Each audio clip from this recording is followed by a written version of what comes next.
ये हमारे काम नहीं है।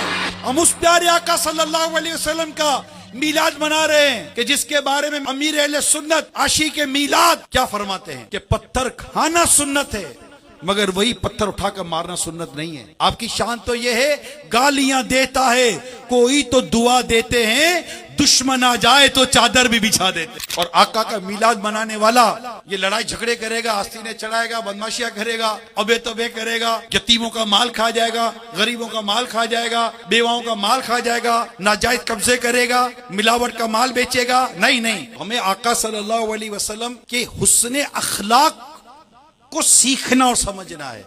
नरमी, प्यार, मोहब्बत, मुस्कुराहट, लड़ाई झगड़ा नहीं, जुल्म सितम नहीं, मार धार नहीं। हत्ता कि मीलाद पाक मनाते हुए भी हुस्ने अखलाक के साथ मीलाद पाक मनाना है।